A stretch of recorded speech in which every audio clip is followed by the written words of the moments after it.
evening, everybody. It is Thursday night, or as I like to call it, Friday Eve here at Beyond the Airways, the Infinity Project. Is my mic down? Yeah, sorry. I want to make sure. brain, brain not functioning properly right now. I'm kidding. I'm tired too. But anyway, What's the matter, Brian? I don't, I don't know. My brain.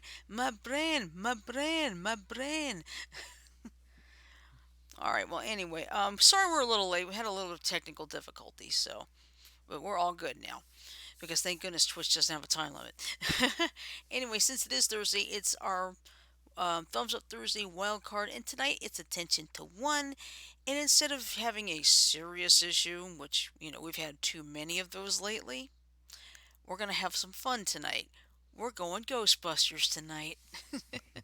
We're going Are you gonna Ghostbusters. call people? Yeah, that and then let's see. Actually, what we're gonna do like a little bit of both because Filmation had its own, and then of course there was the big 1984 movie which led to the real Ghostbusters cartoon. So And a crappy sequel, and even crappier spin off, and hopefully a much better third sequel coming out. right. I'm Oh, sorry. shush. Cool. Excuse me, I've had a long day. But anyway, let's get to the intro, shall we? I am your host for tonight. I am Oddball Extreme. I'm currently joined in line by four of my crazy cohorts. First, we have a resident Joker, Mike. Hello, Mike. Good evening, everyone. Happy Thursday. We also have a resident Star Tale, Janet. Hello, Janet. Hi, everybody. How's it going? We also have our resident Oracle, Ashley. Hello, Ashley. Hey Shirley, hey everyone. And finally, we have our resident B button, John. Hello, John. Hey, Shirley. And hello, world. Hello, world. No, no. Hey, hey. Yes. Hello, world. Even the parts that are like ice cubes right now. Yeah. And let's see. And also, we have our master creator, Frodo. He's actually in the chat room. So, Oh, Hey hello. Frodo. yep. Did you ask him what he decided on for dinner? No, all I said was, I'm still trouble. Yeah, especially when Well, he's in front of the stove. Yep. yeah, you're trouble, especially in Among Us when you kick ass and take names, lady. Yeah. Well, hey, Janet, you remember we were at, what was it, Camp Aska for that, what is it, that gratitude festival, and I burned my Um, hands on the griddle. what the Yeah. hell? Well, Yeah. hey, I've heard of Uh, Camp Granada. Where's Camp Aska? Okay, Camp Aska's on Lake Martin, and it's basically a camp for special needs kids, but we were able to rent it out for our little festival Okay. because I remember, I think, what was it, Janet? You ran into a bunch of the special needs kids, right? yeah, and they just looked up and smiled. Mm-hmm. Oh, can I do real quick before we get started with Ghostbusters? Yeah. My experience at Walmart with a little Asperger's boy. Hmm. He had to be about 5, and he's with his dad and looking at T-shirts in the kids department, and he looks up and I'm wearing yeah, I was wearing this mask. Look, Daddy, Among Us, Among Us.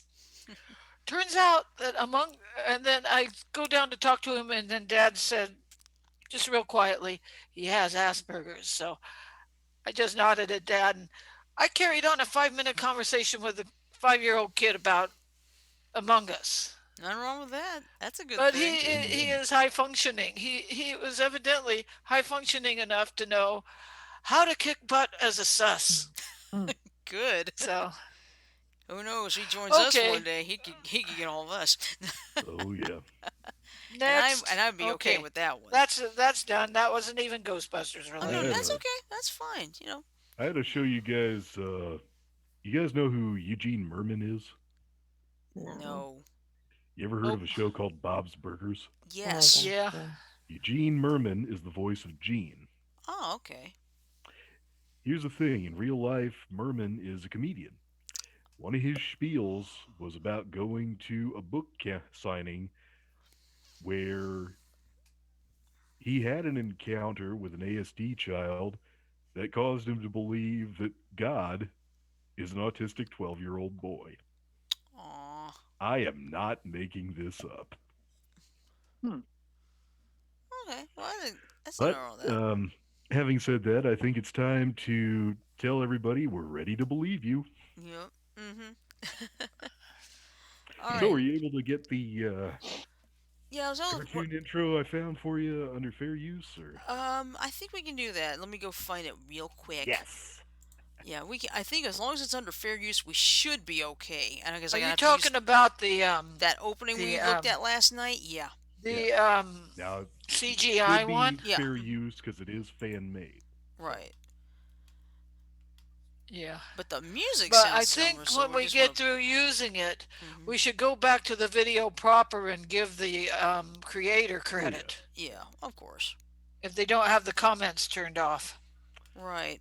Okay. You know So what I? Sorry, go you ahead. first. Go ahead. I don't know about you guys, but don't you just hate it when you're watching something on YouTube and you find out that they turned off the comments on exactly the video you'd like to leave just the best comment you could think of on? Yeah, I've heard Been that. there, done that, had it. Ugh, happen. Uh, excuse me. Yeah. Excuse me. Hold on. Sorry. Extra tired. I actually worked the entire day at the store, and I get to do it tomorrow too, which is actually good. I What don't mind. time? It's gonna be the full day, 10 to 6. All right. Cool. So let me see here. First, let me play the fair use thing, so we don't get in any trouble. So here we go.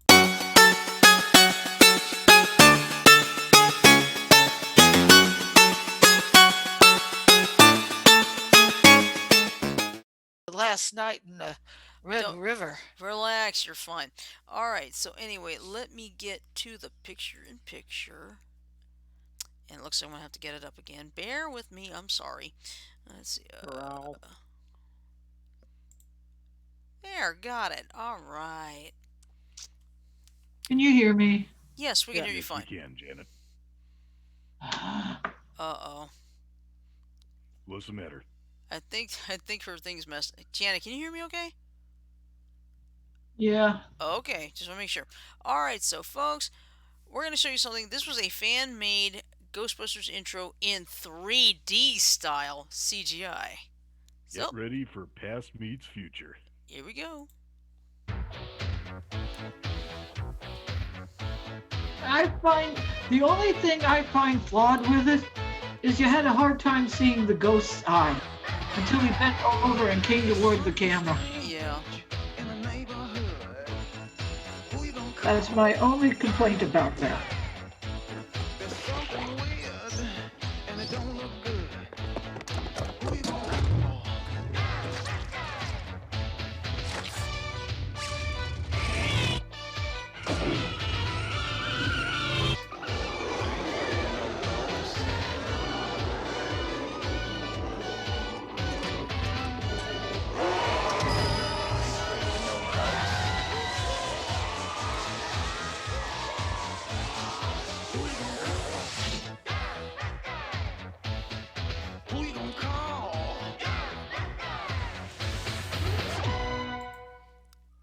And there you have it, folks. Okay, now quick show of hands. Who all thinks that the artist who did that version of the theme song did it justice? Definitely. Yeah. You Yeah. think Ray Parker Jr. would be proud? I think he would. I think Me so. too. Ray Parker Jr. You know, he was. What was that show? It was a. I think it was a talent show. All right. I think it was. It wasn't America's Got Talent. It was the one where they were singing. Um, The Voice? No. well, American Idol? yeah, he was one of the judges on that show for a while. Cool. I didn't know he was a judge. No, that was Lionel Richie. Excuse me. Yeah, Lionel. That Yeah. was Lionel Richie, not Yeah. Ray Parker I Jr. thought his Sorry, name was people. pronounced Lionel, but that was just me. Oh well. Yeah. Oh, and JJ's in the chat room. Hey, JJ. Hey, Jage. Because we Hey, know Hi, JJ. Jay. she's been Hey, struggling JJ. with power issues where she is. Mm. Oh, don't tell me it's her turn for the rolling blackouts. No, she's been having it left and right last couple days. But I think they finally got that under control. And because one more thing before we go on with the Ghostbusters, I checked with my brother in San Antonio, Texas, and Oh he's boy. doing okay. But he had to spend 54 or 56 hours in his office. Well, at least he was where it was warm decently. True. At least he wasn't stuck outside. Did he Uh get oh. paid overtime? He probably did. I hope he did. If I'm going to be stuck in my office for uh, Two nearly over two two and a half days. days, Yeah. I expect to be paid overtime for it, especially if they expect me to be productive. Yeah. Oh, let's see. Oh, Frodo just said hashtag John's a ghost, hashtag bust John. Yeah, the only reason I'm a ghost, Frodo, is because you decided to put a poignard through my face. Oh, Oh. A la Among Specifically, a Us. Yep. poignard that jettisoned out of your mouth. oh, Oh, I've been on the receiving end of the snake tongue before. Let's see. I've had the snake That's what it's tongue. I've called? had the what's it? This the cracked neck. The the straight up the straight up gun, and then Let's see, I've had the gun, the snake mouth, I think the we've had broken everything neck, conceivably possible. I think it's funny and, how when you and the are knife. The us knife. Hmm. and you kill somebody, all it looks like is you took a bite out of them, you bit them in half without opening your mouth. Yeah. I got some good trivia for you guys. Well, Okay. let's Did you know Ghostbusters. it is? Did you know that Ray Parker Jr. found himself on the wrong end of a copyright lawsuit after he wrote the song Ghostbusters? Really? I don't Really? know Who that. sued him? Huey Lewis. Here's what Huey. happened. are you Here's what serious? happened. Okay.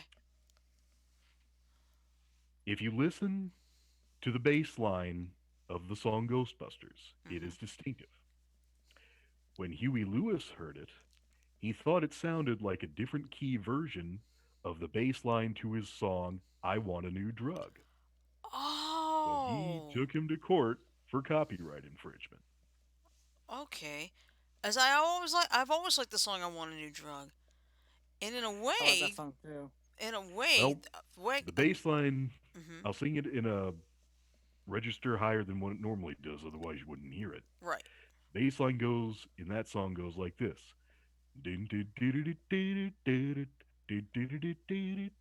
Yeah. This is how the bass line goes in Ghostbusters. Gotcha. Now I know what you're talking about. And as soon, my guess is Huey is like my father, who deafened himself uh, shooting without hearing projection in his youth Hmm. and really loves cranking up the bass so he can actually hear it. Huey cranked it up, heard that bass line, and thought, Ray, have you been snooping through my music sheets?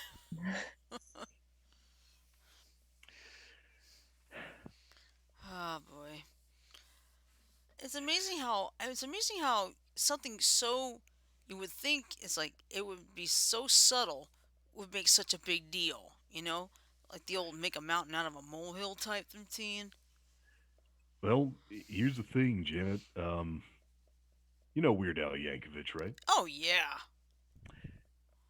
He cannot legally use the tunes of any song to which he writes a parody unless he pays royalties. Mhm. So that I. tune is going to include the bass line, maybe even the drum line, Mhm. and they will take it seriously because Cause I'm. hopefully they are overly rich, but a lot of them they want to make their money. Yeah, because I remember when Coolio wasn't happy when Weird Al did Amish Paradise for his Gangsta's Paradise. Oh I yeah, do remember that. Okay, why don't we get back? Let's get back to Ghostbusters. good idea. All Good idea. right. Okay. So anyway, I can give you a little of this one because I know this one myself. Before there was the Ghostbusters movie in 1984, there was actually a live-action Filmation TV series in the 1970s called simply Ghostbusters. As I know, one of the actors was Larry Storch, and of course he was. I remember him from watching the old F Troop series too. But I mean, probably the one thing that most people couldn't stand was the fact you had a man dressed up as a gorilla. Yeah, that made a lot more sense in the cartoon. Yeah. Now, help me, in the live action version, Hmm. did that gorilla talk? No. Good. He was just doing the normal gorilla sounds, but they couldn't hire an actual gorilla, so Um, Shirley, yes. if you think working with primates is a good idea, consider this. When Tim Burton directed the remake of Planet of the Apes, he discovered the hard way that chimps are a lot stronger than human beings and are just as temperamental. Oh yeah, I believe it. Um, Another good example when Disney was filming George of the Jungle. You know those, I think they're called capuchin monkeys Hmm. George was Well, interacting with? yeah, it's the capuchin monkey is the one that died from bad dates in Raiders of the Lost Ark. Well, here's the thing that monkey was hell on wheels to work with. You can see it if you look closely. But the monkey itself actually had to be dressed in a little fur bikini to keep Oh. it from making messes. Ooh. Oh yeah, they didn't exactly want me poop on the dates, did they? No. Or other things. Okay, Yeah. All right, but seriously, I think that only lasted like one season. Didn't last very long. But then along comes 1984. And you have a Ghostbusters movie, but believe it or not, the original name for the Ghostbusters wasn't going to be Ghostbusters. There's going to be Ghost what was it Smashers. gonna be? Sorry, I didn't. No, you go Ghost ahead. No, Smashers? yeah, it was Ghost Smashers. Here's the thing, guys Ghostbusters, the screenplay was written by Dan Aykroyd. The Hmm. reason he wrote it was because when he was growing up, his parents were as into the paranormal as our late spirit spotter Tim was. Oh wow, I did not They know would that. have seances. Hmm. I'll tell you this much to this day, Dan Aykroyd believes in aliens. Maybe There's that's why actually he did footage of them. Coneheads. Well, there's a reason for that. He's convinced they're out there. He's convinced of the existence of earthbound disembodied spirits, Hmm. ghosts, and other spirit beings. And he would analyze them like a scientist growing up.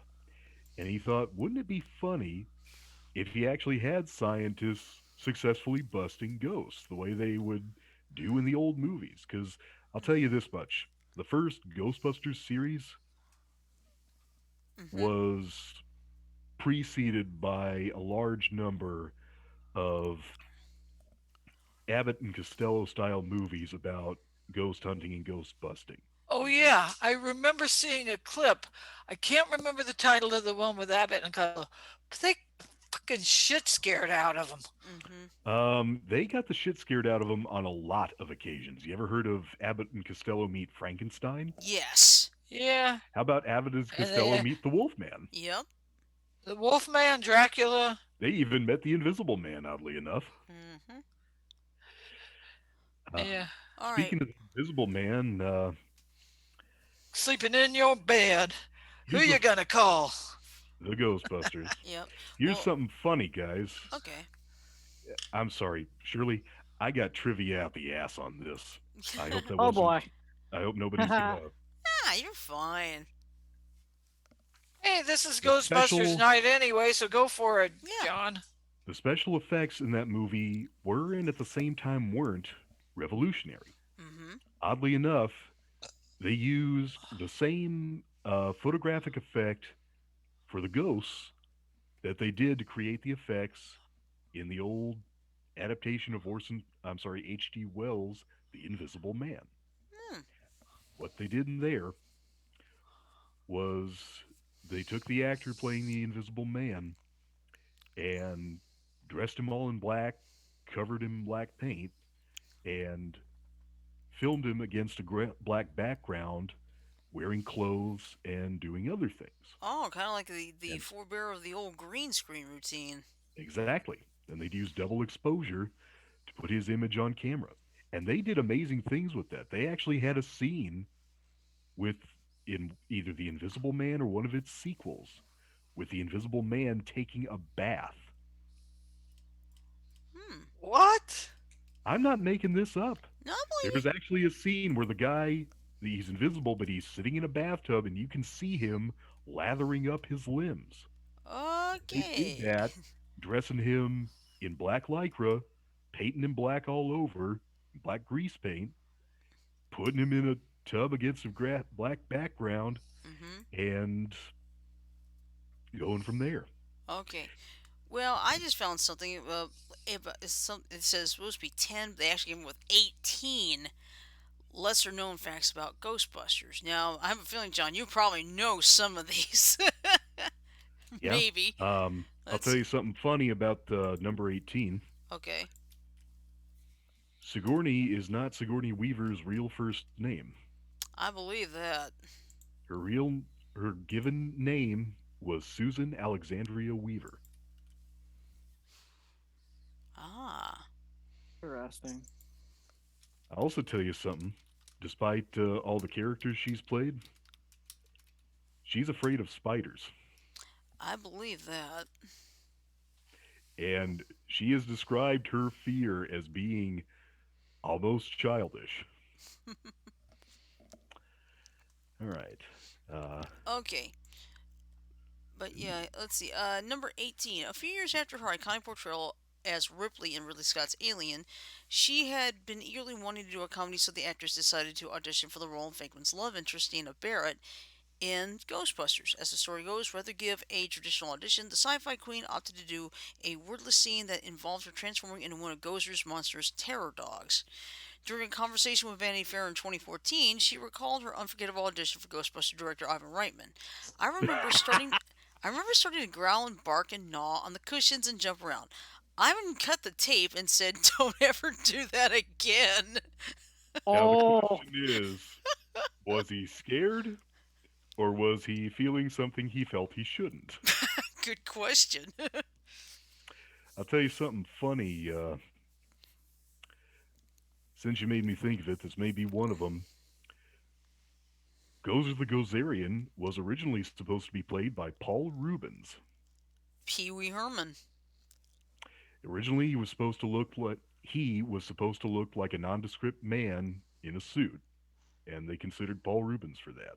Mm-hmm. Then I don't know if it was Harold Ramis or Dan Aykroyd, but one of them had the bright idea of making her a scantily clad woman with ruby eyes. Mm. Actually, I take that back. The reason it was originally supposed to be Pee Wee Herman. You guys remember the name Ivo Shandor?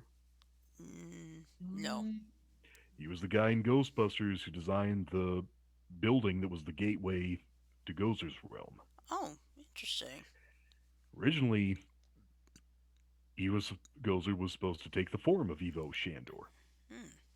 and he was supposed to look like Pee Wee Herman. This bit of number 17, Louis Tully was originally supposed to be played by John Candy. Mm-hmm. Uh, But Candy asked for a larger role and insists that Tully be a certain German man with a heavy accent. which doesn't make a whole lot of sense. No. But at least thank goodness Rick Moranis, his dorky and soft-spoken brand of humor ended up being exactly what Aykroyd and Ivan Reitman were looking for.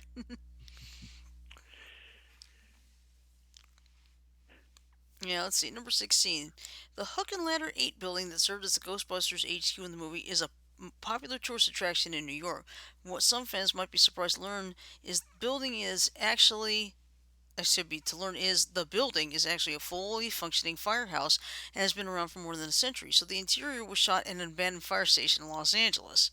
The Hook and Ladder 8 was That built. part I didn't know, but Yeah. I did know about Hook and Ladder 8. hmm It hmm. was built in 1903, which actually predates the Fire Department of New York. It was established during a time when firefighting forces were made up of loosely associated companies of volunteers.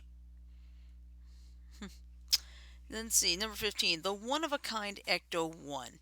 The Ectomobile is without question one of the coolest and most iconic vehicles in movie history. What some might not know is the 1959 Cadillac Miller Meteor ambulance, outfitted with ghost catching gadgets, was actually one of a kind.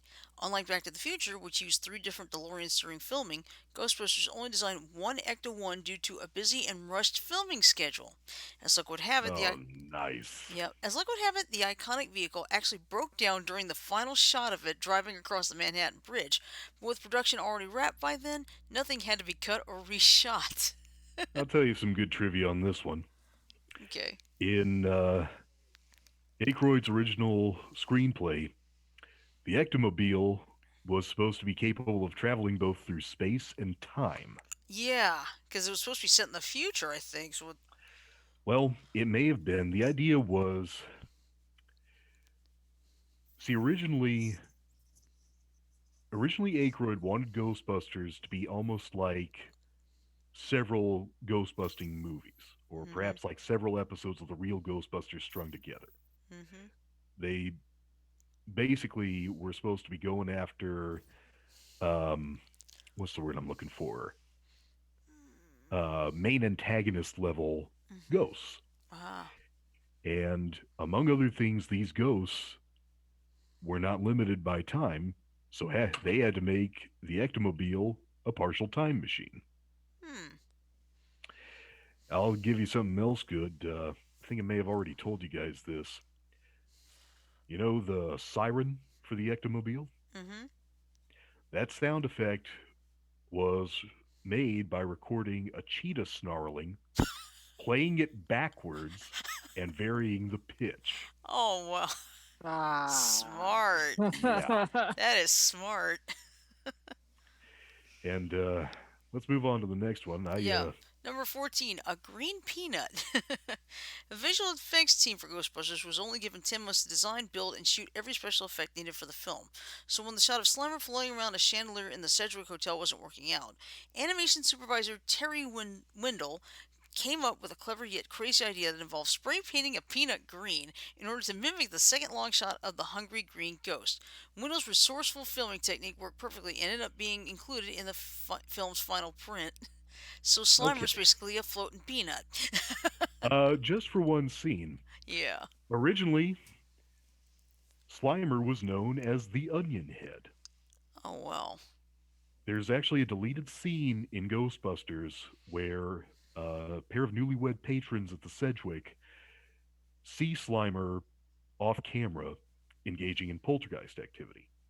What draws them to him is the fact that he smells terrible. Mhm. And in the movie, originally, he was supposed to smell so bad that all I could think was, this guy's an onion head. Yeah. Oh boy, listen to And this one. Number 13. Put some respect on his name. Stephen Dane was hired by Ivan Reitman to design and oversee the development of the Ecto 1, along with the construction of various other items from the Proton Pack to the Slim Scooper. I think they Unfortunately, mean slime scooper. oh yeah, you're right. They got this website should have done some serious spell checking.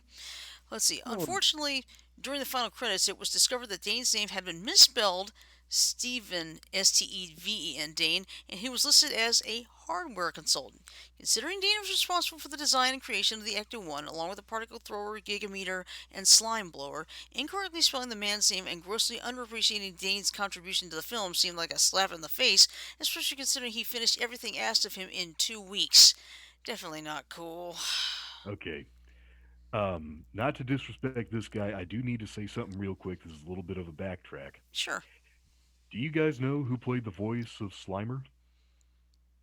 Frank Welker. Nope. No. Ivan Reitman. That's right, he did. In the style of Harold Ramis playing the voice of Marty Moose when he directed National Lampoon's Vacation, Hmm. Ivan Reitman lent his voice to a green ghost that for some reason could only growl, howl, and grunt. Yeah, and then I read where he also voiced the other one, Zool. He voiced Zool. Um, I think I know they got a middle an Eastern European woman to play Gozer's physical form. Hmm. I don't know that he did her voice, but he might have. Okay. Well, anyway, Anyway, number 12, Casper cameo. Back in 1995, Dan Aykroyd made a notable yet small cameo as mustache-sporting Ray Stantz in the live-action Casper movie. In that particular scene, Stantz is called on to help rid the haunted house of Casper's rowdy and troublesome uncles, but is unable to do so, saying, "Who are you gonna call? Somebody else." although the although the cameo was meant to be nothing more than some lighthearted fun and a nod to the Ghostbusters franchise, Stan's cowardly portrayal and inability to defeat Casper's uncles deeply angered fans. They were also quick to point out that Stans breaks one of the most important rules of being a Ghostbuster: never go solo. this is one of the reasons the nostalgia critic hated Casper. hmm Let's see, number 11. Oh wow, Michael Keaton was originally cast as Peter Venkman. No, that wasn't their first choice. hmm First choice was Mr. John Belushi. That's true. Let's see. Dan Aykroyd was running the script for Ghostbusters in 1982 when his best buddy John Belushi died of a drug overdose. While Aykroyd had Belushi in mind to play the lead scientist Peter Venkman, his pal died before the script was finished and casting the film had begun. By the time the movie was ready to go into production, director Ivan Reitman and Dan Aykroyd had settled on actor Michael Keaton to play Peter Venkman. They felt that Keaton's fast-talking and sarcastic screen persona would be perfect for the role. Michael Keaton read for the part and was cast. However, when Dan Aykroyd's other good friend and Saturday Night Live castmate Bill Murray expressed interest in the part, it was decided to retool and cast Bill Murray instead. It didn't hurt that director Ivan Reitman had previously directed Bill Murray in the films Stripes and Meatballs. You know, I think I'm fine with mainly remembering Michael Keaton as playing a demon named Beetlejuice. Yeah, and me for Batman. And besides, he went on to film. Yeah. And besides, Batman was released the same year as Ghostbusters 2, so it's not like he. He wasn't gonna have a job. Oh, yeah. All right. Um, And this one you just mentioned, Slimer's real name is Onionhead. quick thing in case they don't get to it. hmm Who here besides me knows who they originally wanted to cast as Winston Zeddemore? I got it. It was Eddie Murphy. Exactly. I read it. So, moving on. All right. So anyway, as John had mentioned earlier, at number 10, Slimer's real name is in fact Onionhead. Let's see. The most popular iconic ghost in the first movie is the fat green one that appears in the hotel hallway and slimes Bill Murray's character Peter Venkman at the start of the movie. This ghost character, who only appears in the one scene in the film, has become known collectively by audiences as Slimer and has become a de facto mascot for the Ghostbusters. However, the character is never given a name in the movie. It was audiences and the media that dubbed the ghost Slimer due to the fact that it slimes Murray in the movie. On the set, the cast and crew referred to the ghost as Onionhead because it was seen eating from a room service cart and it was supposed to have really bad breath. Also on the set, actor-writer Dan Aykroyd jokingly referred to Slimer as the ghost of John Belushi, whose death was still Uh raw for the huh. cast at the time of the filming in '83. Yeah, the fact is, there's actually footage of Aykroyd talking about this, hmm but he described Slimer as being the ghost of somebody who really liked to party. And all he could think of was John Belushi, among other things, in a toga, pulling a guitar out of Guy's hand, smashing it against the wall, and then handing it back to him like nothing happened. Yeah. And number 9, and this is you just talked about this. Huey Lewis sued Ray Parker Jr. over that theme song. So, Yeah, let's see whether or not he. well, let's see. The lawsuit was acrimonious and dragged on for 11 years until a settlement was finally reached in 1995. Oh, Details of the Lord. settlement were not released publicly, but Ray Parker Jr. turned around and sued Huey Lewis in 2001 after Ah, Lewis publicly mentioned the lawsuit. Ray Parker Jr. good claimed that Huey deal. Lewis was contractually obligated not to discuss the lawsuit in public. Nice. Uh, okay, now here's a good one. Sigourney Weaver's Ghostbusters poem sold on eBay. Following the conclusion of Ghostbusters, Sigourney Weaver wrote a poem and then read it at the Los Angeles rap party. The poem's first stanza read, "I am a little Ghostbuster, Sigourney is my name. This picture costs a lot of bread, let's hope it makes the same." The handwritten version of Weaver's poem was later sold by Michael C. Gross on eBay for $490, along with a promise to explain all the inside jokes in detail to the winner. Hey, if we're allowed, why don't we read the poem? That's a good idea. Let's see. That's I want to see what okay. that poem. Don't you spike me. Oh, Okay. there it is. Do you mind? Sure. Or actually, since this was since this is Sigourney talking from her perspective, I think it'd be appropriate for you to read it. Okay. I'll be right back. All right. Well, let me. What I'm gonna do is I'm gonna put the links like in Discord and I tell you, I'm liking uh the periphery illustrations. yeah. All right. Let's see. Let's get over here like that. There we go. Now everybody can see it. I am a little Ghostbuster. Sigourney is my name. This picture costs a lot of bread. Let's hope it makes the same. I played the damsel in distress. We know what that entails. An icebox put the moves on me. I woke up in a dog's entrails.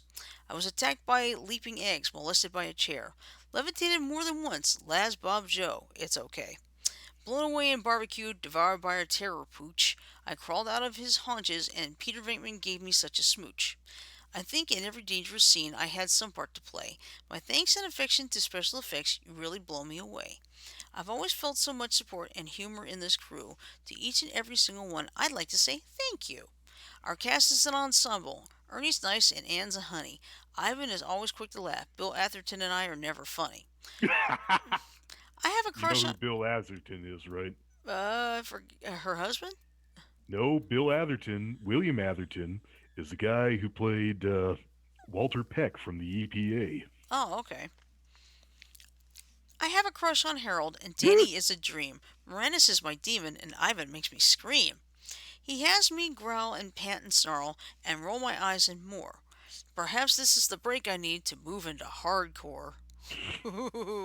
I've spent so much time laughing in all my scenes with Bill. He's teased me off the method. Now my preparation's nil. I think I'm very lucky. Movies like this are far and few. I've had a really wonderful time. I'll miss it all, and you. Aw. And she even titled it Slime Poem. Yep, she did. Wow. And boy, that really is funny. That's good though. I couldn't agree more. Let's see. Um, a real 1-800 number was created to promote the movie. Oh, nice. The phrase "Who you gonna call" is central in the film and is even mentioned in the theme song. To capitalize on the phrase and help promote the movie ahead of its release, producers of the movie established a real 1-800 number for people to telephone in the summer of 1984.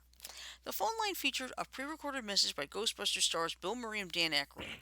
While producers initially viewed this as a promotional stunt, the 1-800 phone line became very popular and actually received more than 1,000 calls an hour for 6 weeks during the movie's run in theaters. Eventually, the 1-800 number was canceled, and a non-functioning 555 number is featured in the film. You guys remember the iconic line that went with that particular shot? Uh, no, I don't. We're ready to believe you.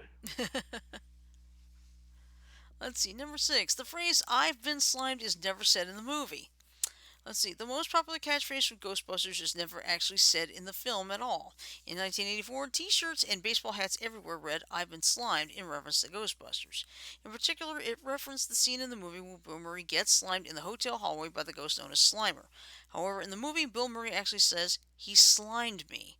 Nowhere in the movie does any character actually utter the popular phrase "I've been slimed." Yet it was that catchphrase that appeared everywhere after the movie was released and became a bona fide box office hit in the summer of 1984. You know, I have a theory about that. First off, uh, Stans actually says something slow. He says, Spengler, I'm here with Venkman. He got slimed. That's great, Ray. Save some for me. Second off, part of me thinks it wasn't meant to be a line. It was supposed to be like if they put it on a t shirt and then painted it to look like it was covered in green slime. hmm T shirt says, I've been slimed. You get the reference. Yeah. I do tell, I will tell you, I like this picture. It's a good reminder that Comic Con is the only place where you can see Cinderella, Shrek, Slimer, and Iron Man in the same place. Oh, yeah. And Janet and I have been to one. And it was Nice. back in, you see, we went back in 2007 because at that time, I'll tell you the truth, it was only $60 for the whole weekend. Now it's nearly $300, and you have to buy by the day and pray you can get in before it gets sold out. I can't tell if that's a good sign or an incredibly bad one.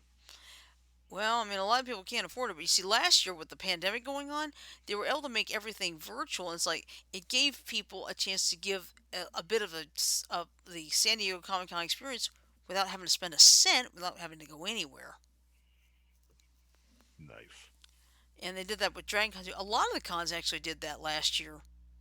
So in a way, in a way, going virtual is good because it lets people get that feel without having to spend the money or try to fly out there.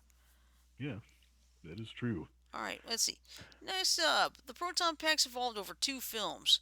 So, the packs that the Ghostbusters carry on their backs and used to zap ghosts into submission were never well thought out ahead of filming and evolved over the course of the first two movies. In fact, the term proton pack is not actually used until halfway through the sequel, Ghostbusters 2. The proton packs were originally just wands that the Ghostbusters used, similar to the Six Sticks featured in the movie Minority Report. the props Here's department something good. Sorry. That's right. The props department added the backpacks during filming, and the idea that crossing the streams of the proton packs would lead to an explosion was made up on the spot while the main actors were ad-libbing the final scene of the movie. This is Now amusing. that I'm not sure I believe. Let's see. This is amusing considering how associated the proton packs are with the Ghostbusters franchise. Now, it's one thing if they were filming the final scene before the hotel scene. Mm-hmm. But in the hotel scene, Spengler warns them don't cross the streams. Mm-hmm. If you do, try to imagine all life as you know it stopping instantaneously and every molecule in your body exploding at the speed of light. Mm-hmm. Now, I've got some neat trivia on this. Okay. Originally, the Ghostbusters were supposed to be dressed like SWAT team members. Among other things, they had plastic face shields. Mm-hmm. And quick pop quiz, what were the proton packs originally called in the movie? I have no idea. Ghost captures?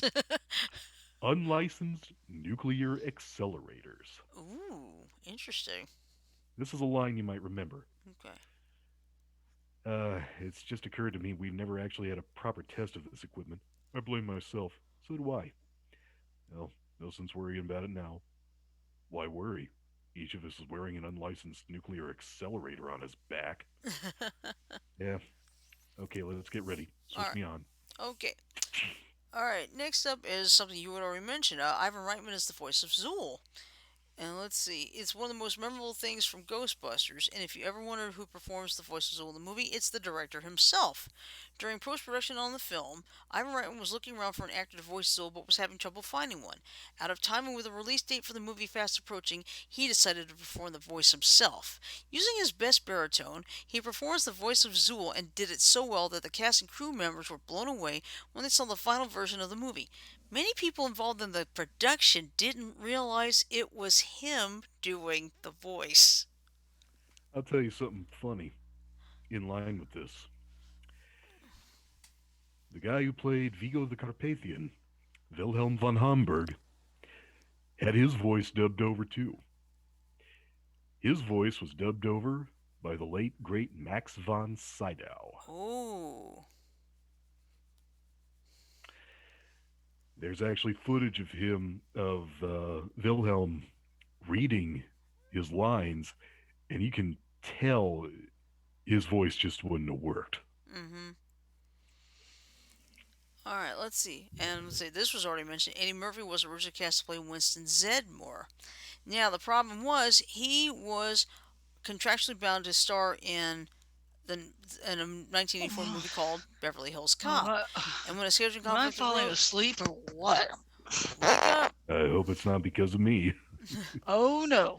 All right. I've been awake since about 5:20 this morning with dogs and Yeah, that'll do it. Yeah. putzing around. So what time is it?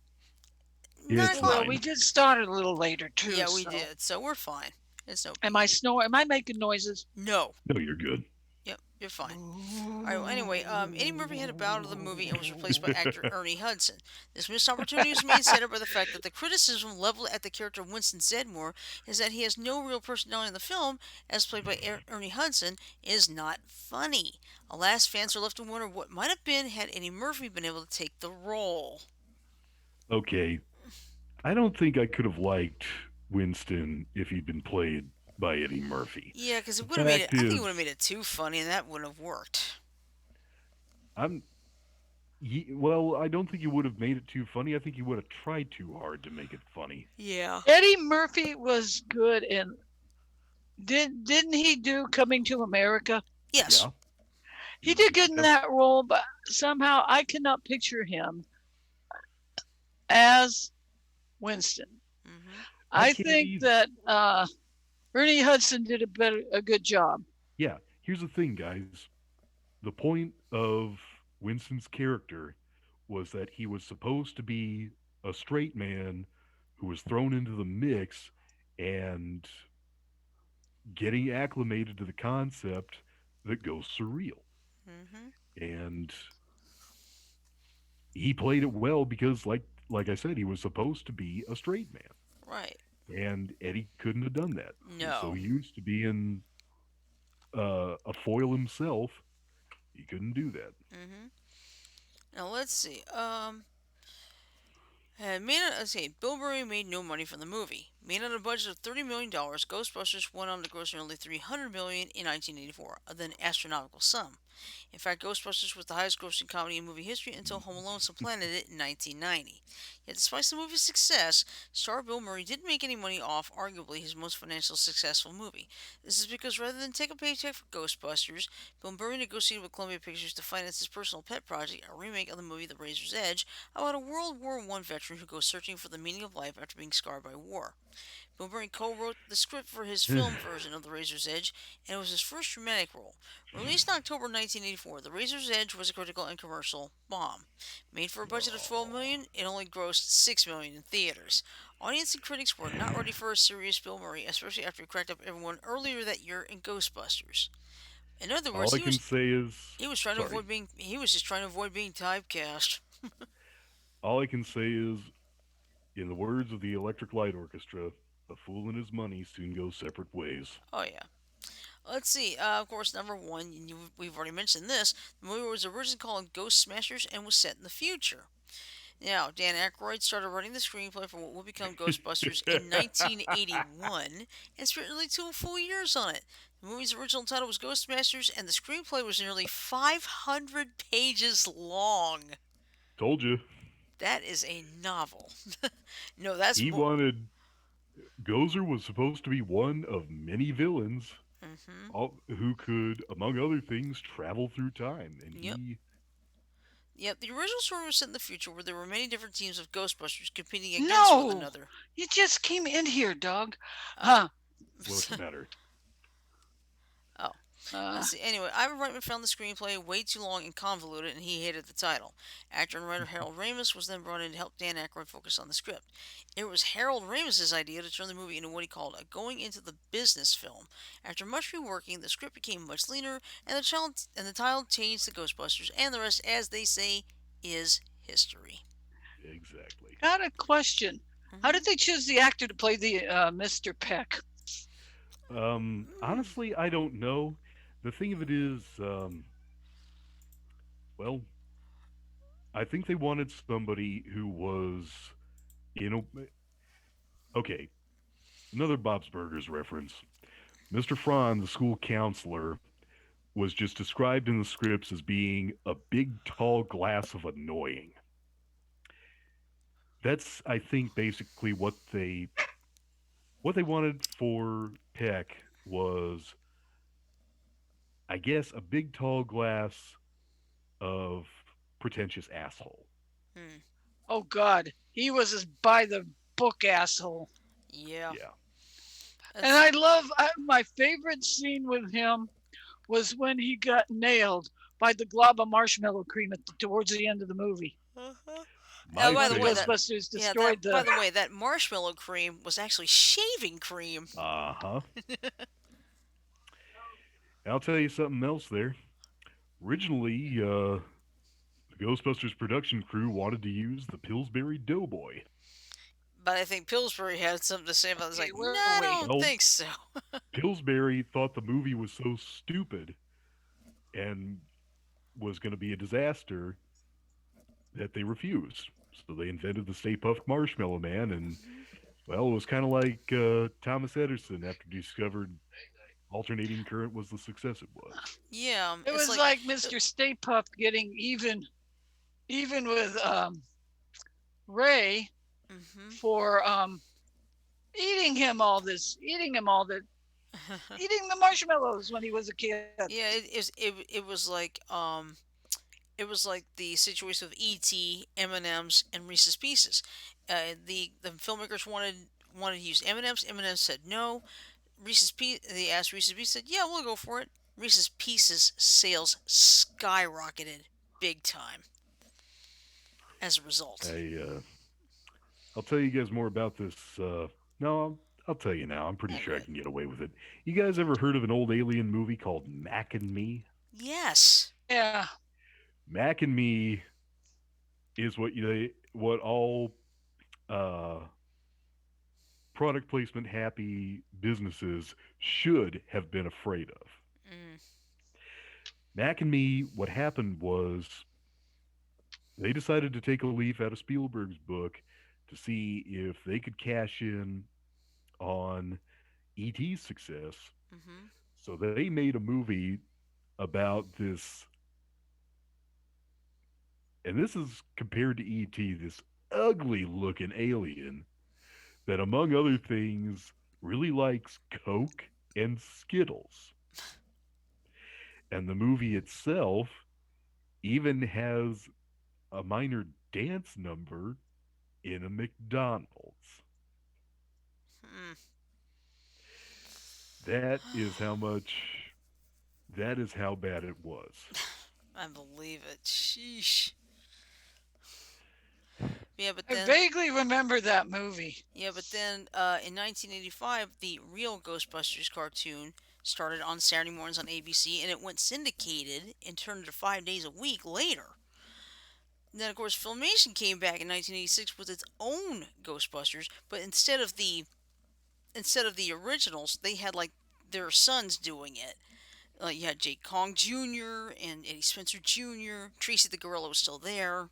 James Bond Jr. Yep. We ought to do a Thursday episode about that. I vaguely remembered that from my childhood, and I couldn't believe it actually existed. Oh yes, I do It remember wasn't James Bond that Jr. bad. I watched a little bit of it and it was not that bad. I guess hey, to each his or her own. I always say. Well, you want to know something? I could imagine. Could you guys imagine Pierce Brosnan narrating episodes of James Bond Jr.? That would have been hilarious. That Oh, seriously would have been You hilarious. guys remember Life with Louie, right? Yeah. It'd be kind of like you know how Louis Anderson himself would narrate those Hmm. episodes. Yeah. It would be basically like that, and I could imagine. Yes, long before I became a spy for MI6, I discovered the hard way that picking up women wasn't quite as easy as I'd hoped it would be. As it shows in the animation, James Bond Jr., Mm. him yeah. as a kid getting slapped by a gal he tried to proposition. Yeah. It it's just that would have been an interesting what if James Bond settled down finally. Yeah. That would have been interesting. Yeah, like I Well, said, Filmation had its own Ghostbusters cartoon in 1986. Only lasted 65 episodes, but it was so interesting when I talked with Frank Walker and Peter Cullen back in December because Frank had done Ray and Slimer on the real Ghostbusters, and then Peter had done Eddie Spencer Jr. on the Filmation Ghostbusters. And I asked him, "What was it like to compete in different Ghostbusters cartoons?" Because it was so weird to hear you got. I don't believe it. I got Megatron in one show. You got Optimus Prime in another show completely. I got some good trivia for you there. What's that? Did you know that Peter Venkman was not only voiced by two different voice actors, but that he, because of that, has a connection to the show Full House? Because I think Huh? Dave Coulier was one of them. Yep. Lorenzo Music was the original voice of Venkman. You might Hmm. remember him as the voice of Garfield the cat. Yes.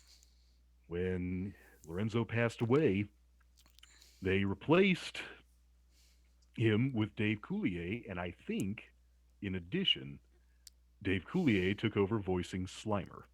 Ah. Slimer didn't have much of a voice, but Okay, in the cartoon, Slimer could talk about like a 5 year old. Yeah, I remember that. No, actually more like a 3 year old. Hmm. But on the show Full House, Dave Coulier's character was known for doing funky voices, Hmm. and he was able to use that talent uh, to voice Slimer. Yeah. Yeah, I remember. I remember he was on a show on Nickelodeon. I think it was called Out of Control, or was it? Hmm. Because I remember he would always do this cut it out part. I Yeah. remember that part very well, as because I remember it was on Nickelodeon. I think the name of the show was Out of Control, if I remember, because I remember there was a character named Diz. I remember there was an old show called You Can't Do That on Television.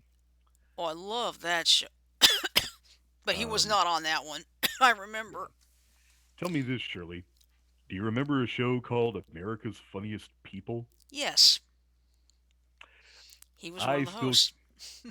I thought he was the host, and I'm pretty sure he was trying to cash in on Bob Saget's success with America's It's funny, Funniest Home some videos, Videos. yeah. Hmm.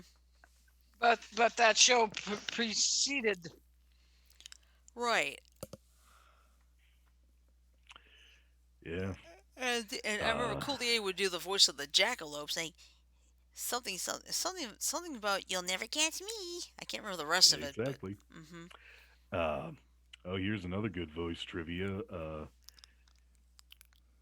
The actor who played Spengler, Maurice LaMarche, Hmm. went on to play the voice of the Brain, Yep. Toucan Sam, Hmm. and Oh. Morbo, as well as Kif Kroker. Yep. Yeah, because see, nowadays I follow voice actors a lot, so I think I started following him seriously in about, I think, 2003 or four, that Nice. neighborhood. But it's interesting, it's interesting because nowadays they have this thing called GalaxyCon, where you can actually sign up to do these like one-on-ones. It does cost money. Some of them can get really expensive, but it's like I'm not going to do it all the time. But a chance, the chance of a lifetime to talk to some of these guys. When you can't go to the convention, right? It's still kind of cool. But I Yeah. mean, if you want to, I mean, seriously, if you want to try it, galaxycon.com, just check out the site, see whatever you're interested in. You might find something. Because I already know, this coming Saturday, I'm supposed to have a one-on-one with Andrea Romano, the voice Ooh. director. Have you ever gotten to meet Tara Strong or I did meet Tara Strong. I believe it was in 2019 at DragonCon. nice? Hmm. And I Now, can still do Harley pretty good. Hey well, Harley, where the adding hell you been more. hiding? I've been stuck in Texas, where all that snow and ice has been. Okay. But yeah, Sorry I about like that, meeting voice Harley. I actors. should have known. That's right. Holly, you know what happens when you tell a bad joke, don't you? I forgot, Mr. J. What? I'll remind you. Whap. About. Gee, thanks a lot, Mr. J. You are quite welcome, my dear. You're a good Yeah, joker. I can't. That's a good Well, one. thank you. I know I'm no Mark Hamill, but Hey, that's still pretty good. thanks. Yeah. Yeah, Nobody could do the Joker like Mark I say Hamill. Oh, nobody could do the Joker like Jack Nicholson. yeah, that's true. I mean, Jack Yeah, Nicholson you wins are in a the vicious I'm live. little talking bastard, animated. Janet. Yeah, Jack Nicholson wins in live action. I'm glad Mark you're Hamill. dead. Eh. Yeah, Jack Nicholson great live I'm glad action. you Mark Hamill did. does it in better. Was it the best in animated? I mean, Yeah. it's I fun. still wish they. It's fun following voice actors nowadays because you get the I mean, Janet, you and I both have Rob Paulson's Thank book, you. so Hey Yeah. guys, hmm Rob Paulson, we almost didn't have Rob Paulson in existence. He almost lost his voice to throat you cancer. told me about yeah, that. Quick okay, thing I And it go ahead. took Oh, Janet, okay, Maurice LaMarche. quick thing I just thought of. hmm What? I got a way to relate Ghostbusters and Batman. okay. Bill Murray, aka Peter Venkman, was one of the actors considered to play Bruce Wayne when Tim Burton was directing Batman. Oh my god, I'm sorry, I just can't see him doing that one. And Robin Williams was one of the actors considered to play the Joker. Now that would not have been Now too I could bad. see I Robin could see, yeah, Williams, I could too. but But I don't know if he could do the scene stealing like Jack Nicholson did. That'd be the, I would have preferred Jim Carrey, oddly enough. he ended up playing the Riddler in well, Batman Forever. Yeah. Well, the thing of it is, if you read the comics, the Joker was supposed to be a string bean. It was supposed to Hold be built on, about like Bob Saget. I can answer this. Except I gotta mute.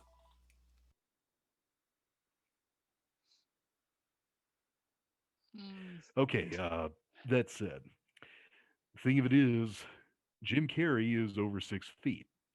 Jack Nicholson is not only stocky, he's shorter than I am. So, while he does have the right excuse kind me. of face for it, not sure by that age he had the right kind of body. But the thing of it is, My apologies, uh, folks. What happened was that was my brother calling. You see, you may have noticed I've had to tone down my language because my niece is in the next room. Oh, that's right. You said you were going to babysit Willow. Yeah. So so that's what's why going you. on with your brother? Oh no, he just Jealous wants to check in or on her. no? That's all. That's fine. Nice. Yeah, it's no big deal for me. That's not a problem. But but that's why you may have noticed the last couple nights I had to tone down my own language. But everybody else, since I'm on headphones and she can't hear all of you guys, you can curse all you want. Out of respect for you, I won't. No, it's fine. I mean, seriously, it's okay. Trust me. But that's the reason why. So but that's the thing about doing a live show like this.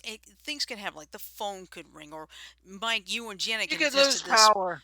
Mike and Janet, you can attest to this. I have lost power in the middle of a show. I've had my weather radio go off in the middle of a show twice. Well, we can understand that, the weather radio. Yeah, because we're Ah, headed towards that time of fuck. year again. Oh, shit, Yeah. poop. I didn't finish in So, all the. I'll finish. Well, anyway, Oh, continuing with Ghostbusters trivia, I'll tell you guys something kind of sad. okay. Ghostbusters 2 was originally something Bill Murray didn't want to make, and had it not been for the real Ghostbusters, actually could have been a lot better. Hmm. Think of it is, I didn't realize this till my adulthood, because, like a lot of us here, my first exposure to the Ghostbusters was the real Ghostbusters, not the movie. Mm-hmm. As a result, seeing the movies, I was just a fanboy going, "Ooh, I want to Hold see on. uh, where it all came from. Go ahead. Yay, this is going to be so great." Thank you. yeah.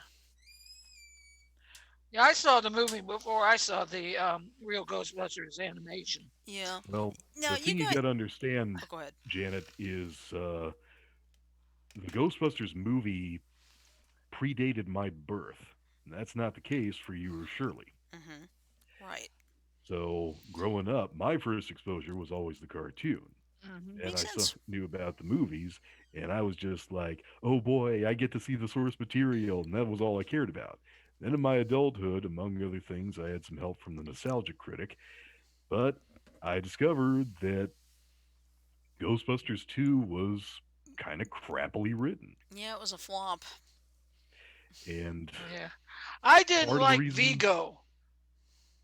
Vigo he had a ruined great that, voice, but the but thing, just the whole premise of The, Yeah, I think a lot of people were probably put off with Vigo bringing harm to a baby. I I could. think That that was could one have thing. been part of what put Yeah, well, me, off I'm. putting. I'm gonna tell Still, you. though, he was Okay, sorry. no, you go ahead. You finish first.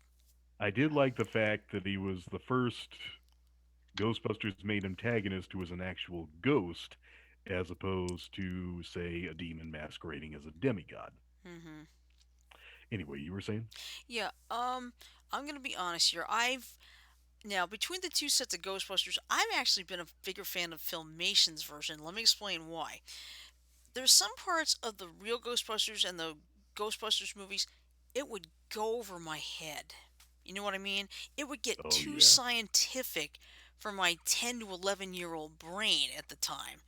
So, and I look at Filmation's version like, this is more fun for me. Now, I know I am in the minority, and I'm not worried about that. But I've had people tell me to go eat something I'm not going to say on the Go air. eat shit. Yeah, just because of that. It's like, look, I know I'm in the minority, okay? But I have a right, Well, but I have explained my reasoning for it. So, well, you Well, know what? That's probably why they made the two different versions of the real Ghostbusters hmm because the Ghost the the filmation version came out fiction first, and I version think was they geared toward. for the little kids. hmm Then you had the real Ghost for the older people, the older teenagers, like Who had seen the 13 movie and up, probably too. who had seen the movie and could hmm understand the scientific gobbledygook. Right, exactly. But I mean, I'm not. I mean, the thing is, I don't worry about the fact I'm in the minority. I'm not. I don't even care. yeah. Because Well, it's like that's I'm sorry. not. It's like that's how I am. You guys, you like the real Ghostbusters, go for it. I'm not worried about it. But I don't like it when people like they start attacking you just because, oh, you have to like this. Like, no, I don't. Just like with I know how that feels. just like it could be compared to what went on for the 4 years. Yeah, you know, I know how things have turned so vitriolic over the past not more than it's been more than 4 years. Because it's just I can't stand it when I hear families falling apart, friendships are being destroyed. It's like, are you? This is Oh, nuts. Oh, okay. I'm speaking just of gonna, which, Go ahead, go John. ahead. just gonna say this about that, and then I gotta finish what I was actually saying about Ghostbusters Oh, 2. sure. You know how Sorry. Ghostbusters features the line, Ray, has it ever occurred to you that maybe the reason we've been so busy lately is because the dead have been rising from the grave? Mm, Yeah. Don't forget that one of the signs of the end times is general disharmony, dissolution. mm-hmm. Anyway, what I was going to tell you, part of the reason Ghostbusters 2 was as crappy as it was because of the success of the real Ghostbusters. Mm-hmm. It was attractive enough to kids that they wanted to make the second movie family friendly, which meant you couldn't have lines in it like, Alice, are you menstruating right now? Mm-hmm. Or, Yeah. what's a good example? We came, we saw, we kicked its ass. Yeah. Yeah, it's one you couldn't use in the Yeah, second because one. look at it this way. Look at the character Deadpool. He was never Yeah. meant for kids, but guess what? Some people say, "Oh, can you make him kid friendly?" It's like, no, that character was never meant to be kid friendly. I show you guys that video I found of Harley Quinn hugging a little boy and Yeah, how he, that's the kind of world we're living in. I saw that and I thought, I can't tell if this is sweet or incredibly creepy. I guess it just depends on the situation. Because Yeah. no, the boy may have been comfortable with it. No, well, So yeah, he was, but it's not like they were related, I know. and hmm it's not like she was dressed as, say, Minnie Mouse or Daisy Duck or Alice or Cinderella or something like that. But like I said, that's the kind of world we're living in. I'll Mhm. tell you this, if you don't believe me that the real Ghostbusters messed up Ghostbusters 2, consider the fact that Slimer was used in that movie in the capacity in which he was used in the cartoon and even credited in the end credits Mhm. as Slimer. I believe it. Yeah. Yeah. And then of I course there were. hope Oh, go ahead. I hope Ghostbusters Afterlife proves to be good. I don't know what it's going to be about. Mhm. I do Oh, know that I watched the remake. I Oh. watched Ghostbusters Answer the Call, and Mhm. all I could think was, you guys are trying too hard here. Yeah. You are oh, And no making your offense to Les, characters. no offense to Leslie Jones. I think she's a great comedian, but she kind of pushes it a little overboard. I almost felt like she was acting stereotypical in that one, Hmm. and that was just hard you to know what? I watch. saw her on Real Ghostbusters, and then she was in a, oh God, I think it was a Celebrity Wheel of Fortune. Mhm. She was, oh God. I go, please shut up and just play the game.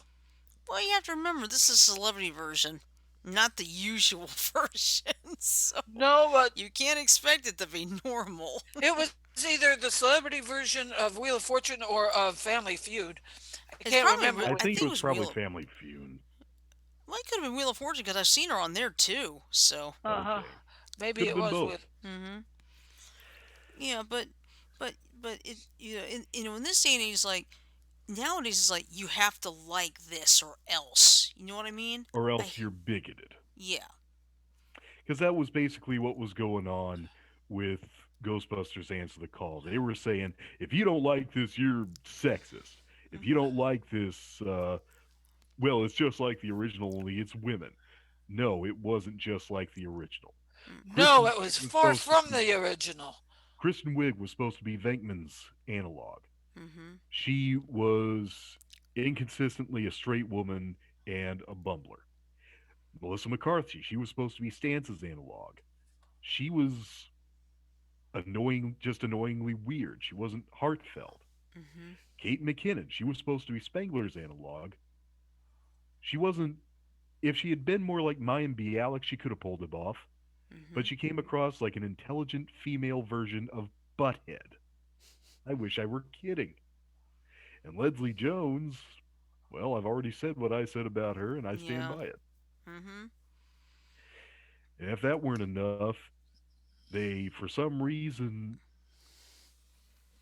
Put Thor had in Chris. as put They had Thor Chris. in there as Yeah, they had the Thor in there as secretary. somebody who acted like he was trying to be stupid. Mhm. The Whatever you King. do, leave the fucking classics alone. Yeah, that Yeah, might be. That could be a good idea for the next attention one topic. Why the constant bad rebooting? remakes.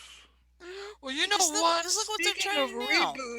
Look what they're trying to do Speaking of now. re, speaking of reboots, Mm-hmm. I watched a little bit of Queen Latifah as The the Equalizer. Equalizer. It's not bad.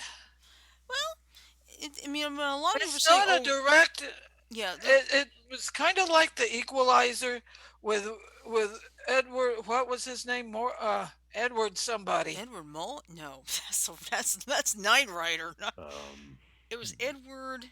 I know what you're talking about. I just can't think of his last name. Yeah, okay, but she was not trying to be him, Yeah, that's a but she good had the thing. same deal as Mm-hmm. the same mission Yeah, as he did in the original, but she did it her way.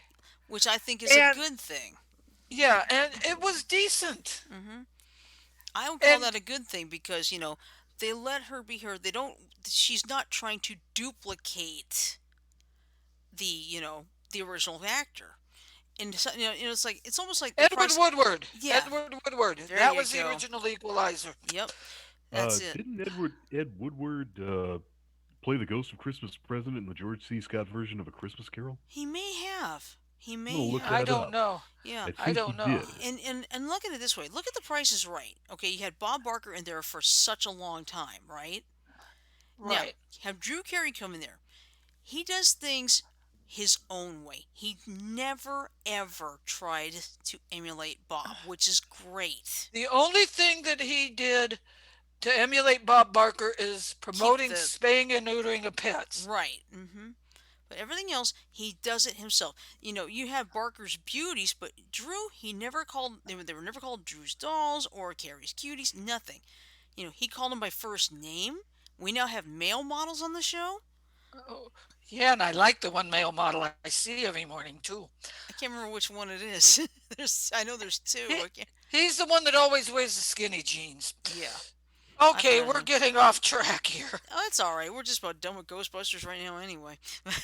But, But you you know, know, but the simple fact that all these reboots and remakes are so ridiculous. Like one thing I was not happy about at all when they did a comedic Starsky and Hutch.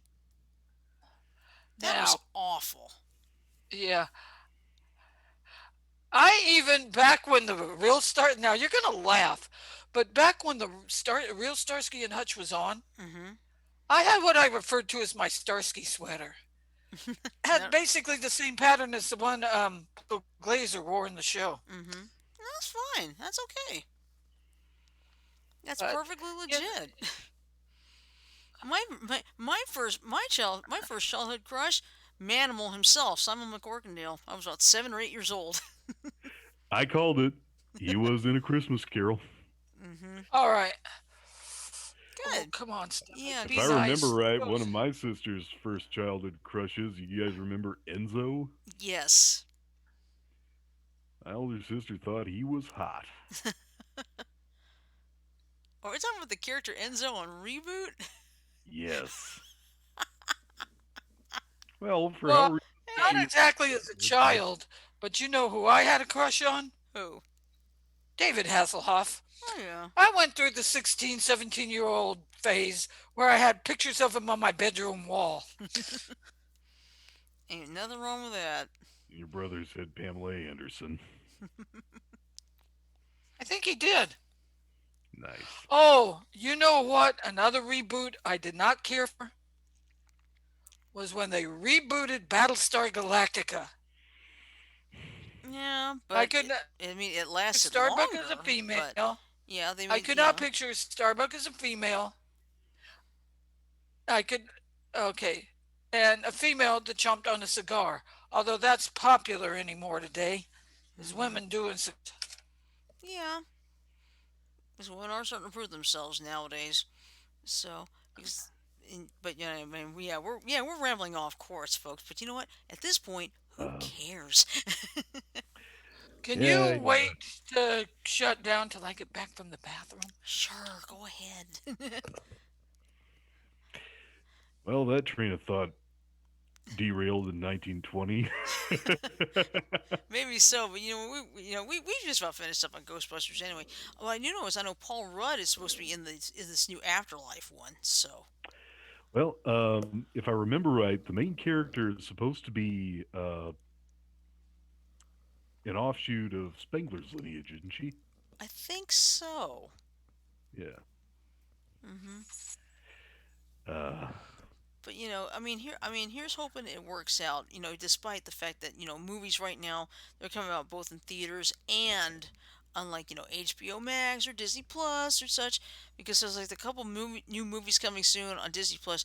You have to get that premiere access and pay $30. It's like no, I'm just gonna wait for it when because I already do Disney Plus anyway, but I'm just gonna wait for it for when it's part of the library and I don't have to worry about it there you go. because it's I mean to be honest, yes, would I like to see the Snyder cut? Sure.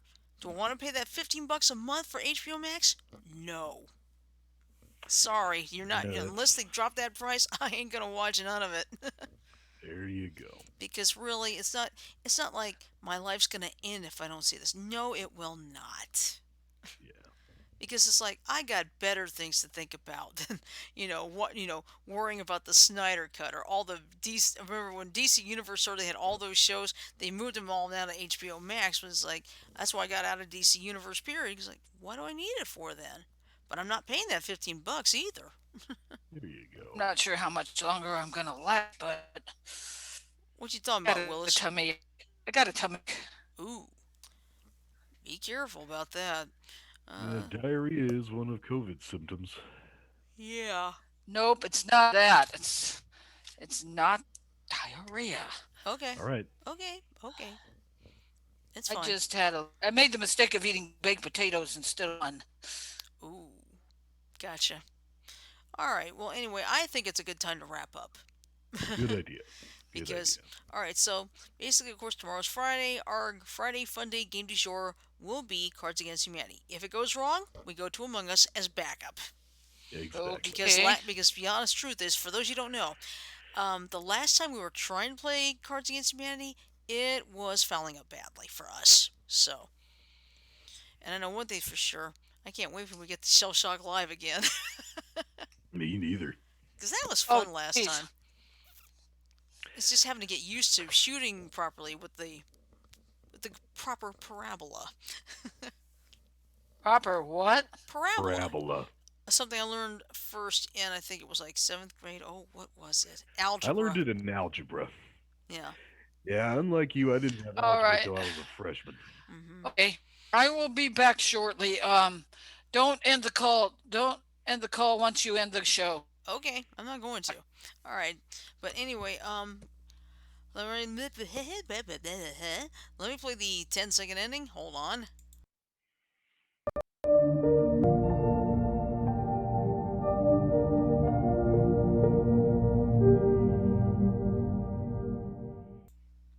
And once again, I keep forgetting to add the Discord bit. But anyway, I'm just gonna say this right now. We hope you we hope you enjoyed our little thing about Ghostbusters. Yeah, we went off on a tangent a little bit, but who cares? Several tangents. Yeah. But anyway, we we do sincerely hope you stay safe, stay warm, stay dry, and just know that we're all gonna get through this entire mess soon. The wintry mess, the pandemic. We're gonna get through this soon. Okay, but just be patient because that's what it takes right now. A little bit of patience. So with that in mind, I'm gonna say love, peace, and chicken grease. Everybody have a good night. Sleep well. Stay safe, and we'll see you tomorrow for our Friday Fun Day game du jour. Good night, And everybody. don't forget, Oh, if you get to feeling all alone, pick up that phone and call the Ghostbusters. yeah. There you go. All right, so that's all for tonight. Have a great night, everybody. See you tomorrow. Good night, everybody.